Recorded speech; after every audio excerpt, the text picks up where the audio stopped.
কালী পুজোর দিন আমরা চলে গিয়েছিলাম সুকিয়া স্ট্রিটের শ্যামসুন্দরী মন্দিরে, যে কালীকে বলা হয় জীবন্ত কালী।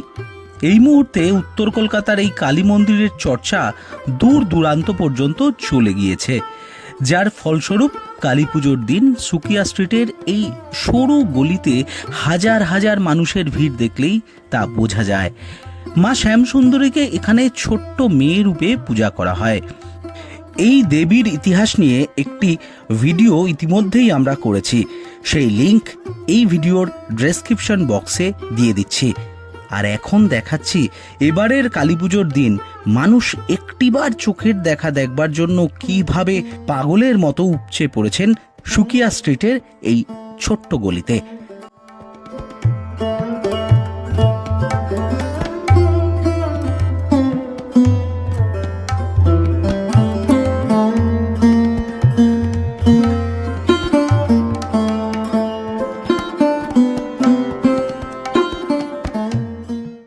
ভক্তদের বিশ্বাস, কাউকে কখনো খালি হাতে ফেরান না শ্যামসুন্দরী মা।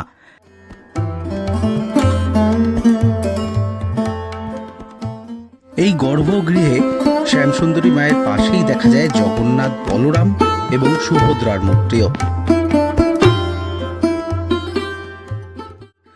দেবী যেহেতু এখানে ছোট্ট মেয়ে রূপে পূজিতা হন, তাই কেউ কেউ আবার মাকে ক্যাডবেরিও দিয়ে যান।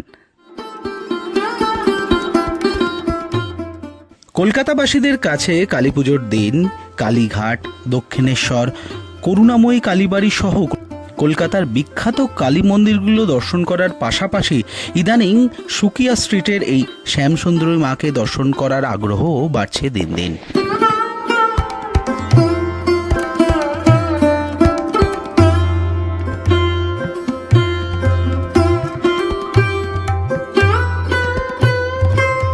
আর শ্যামসুন্দরী মায়ের ঠিক পাশের ঘরেই রয়েছেন ভৈরব।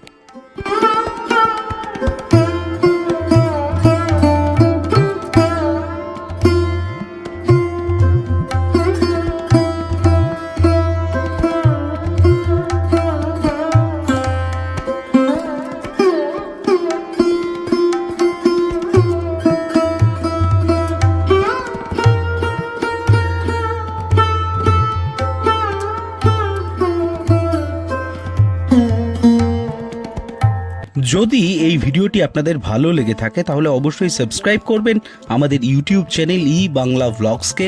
আর যদি ভালো লাগে তাহলে অবশ্যই লাইক, শেয়ার এবং কমেন্ট করে জানাবেন। আর আগেই বলেছি, মা শ্যামসুন্দরীর ইতিহাস যদি জানতে চান তাহলে এই ভিডিওর কমেন্ট বক্সে এই মন্দিরের ইতিহাস নিয়ে আগে তৈরি করা আমাদের ভিডিওর লিঙ্কগুলো দিয়ে দিয়েছি, সেগুলোতে ক্লিক করেও জানতে পারেন।